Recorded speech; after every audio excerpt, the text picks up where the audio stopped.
Part 45। Shri गणेशाय नमः। श्री जानकी वल्लभो विजयते।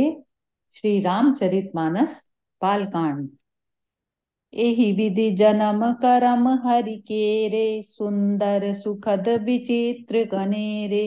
कलप कलप प्रति प्रभु अवतरहि, चारु चरित नाना विधि करहि।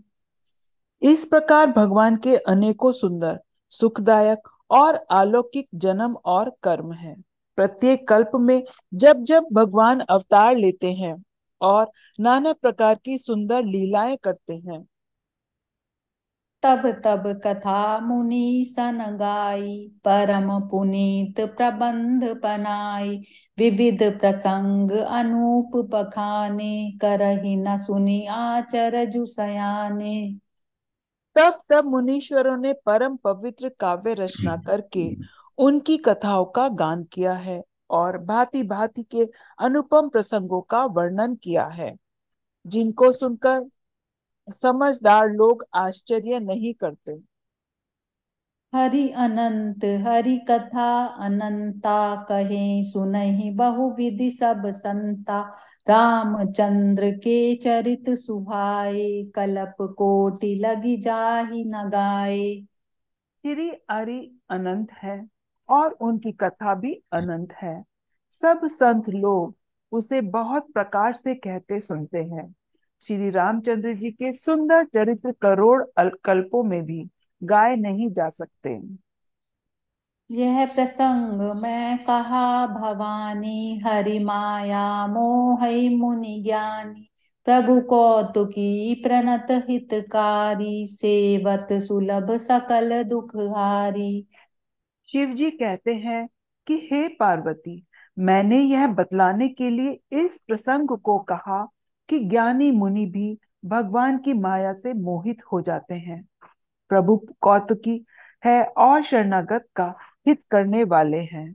वे सेवा करने में बहुत सुलभ और सब दुखों के हरने वाले हैं। सुर नर मुनि को नाही जेहि, नामो माया प्रबल। अस विचारी मन माहि मजी, महामाया पतहि। मंगल भवन अमंगल हारी, द्रवौ सुदशरथ अजिर बिहारी।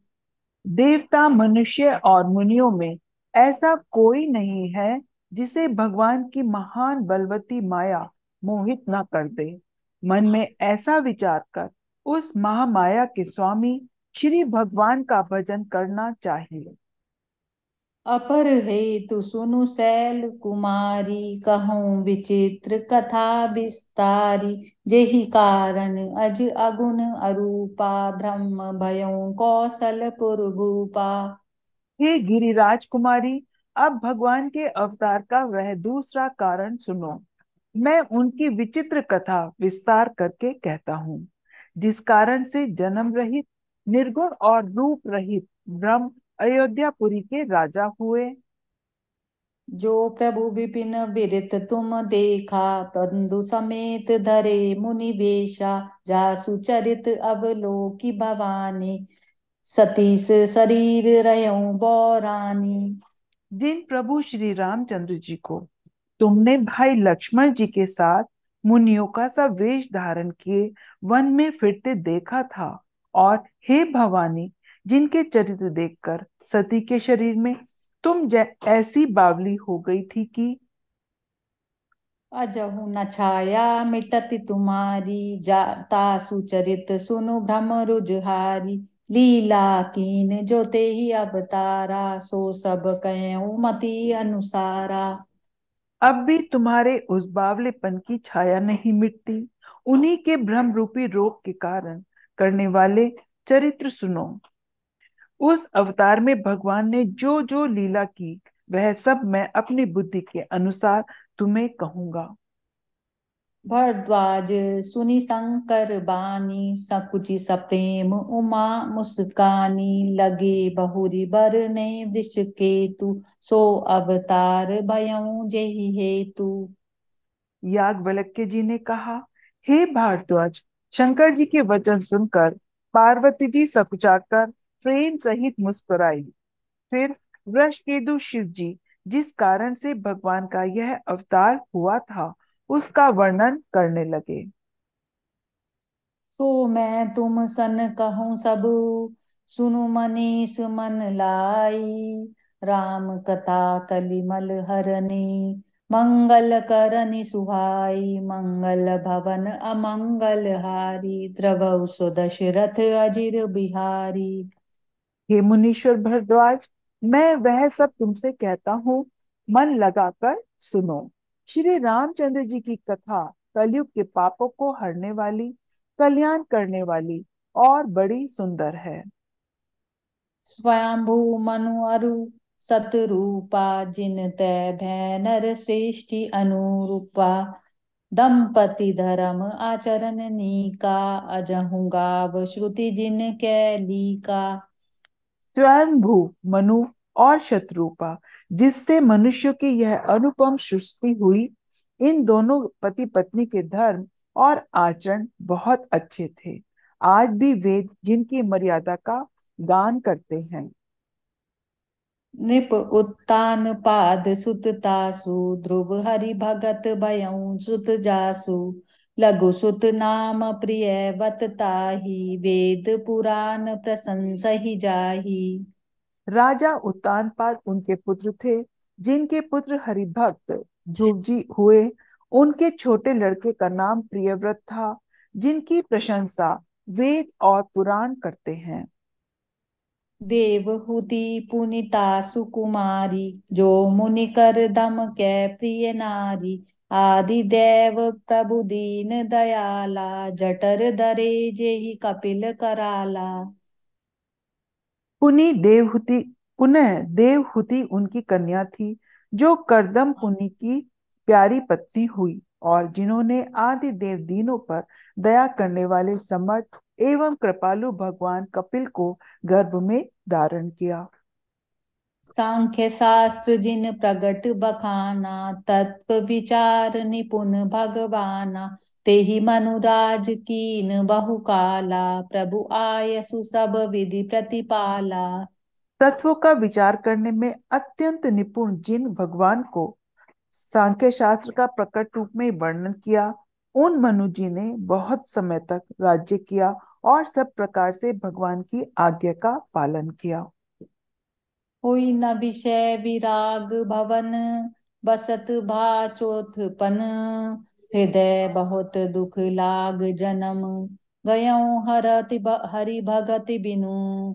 मंगल भवन अमंगल हारी, द्रवौ सो दशरथ अजिर बिहारी। घर में रहते बुढ़ापा आ गया, परंतु विषयों से वैराग्य नहीं होता। इस बात को सोचकर उनके मन में बड़ा दुख हुआ कि श्री हरि की भक्ति बिना जन्म यों ही चला गया। बर बस राज सुतई तब दीना, नारी समेत गवन बन कीना। तीरथ बर नैमिष विख्याता, अति पुनीत साधक सिद्धि दाता। तब मनु जी ने अपने पुत्र को जबरदस्ती राज्य देकर स्वयं स्त्री सहित वन को गमन किया। अत्यंत पवित्र और साधक को सिद्धि देने वाला तीर्थों में श्रेष्ठ नैमिषारण्य प्रसिद्ध है। बसहि तहाँ मुनि सिद्ध समाजा, तहि यह ऋषि चलेऊ मनु राजा। पंथ जात सोई मति धीरा, ज्ञान भगति जनु धरे शरीरा। वहां मुनियों और सिद्धों के समूह बसते हैं। राजा मनु हृदय में हर्षित होकर वहीं चले। वे धीर बुद्धि वाले राजा रानी मार्ग में जाते हुए ऐसे सुशोभित हो रहे थे, मानो ज्ञान और भक्ति ही शरीर धारण किए जा रहे हों। पहुँच जाई धेनु मति तीरा, हर्षि नहाने निर्मल नीरा। आए मिलन सिद्ध मुनि ज्ञानी, धर्म धुरंधर नृप ऋषि जानी। चलते चलते वे गोमती के किनारे जा पहुंचे। हर्षित होकर उन्होंने निर्मल जल में स्नान किया। उनको धर्म धुरंधर राजश्री जानकर सिद्ध और ज्ञानी मुनि उनसे मिलने गए। जह जह तीरथ रहे सुहाए, मुनि सकल सादर करवाए।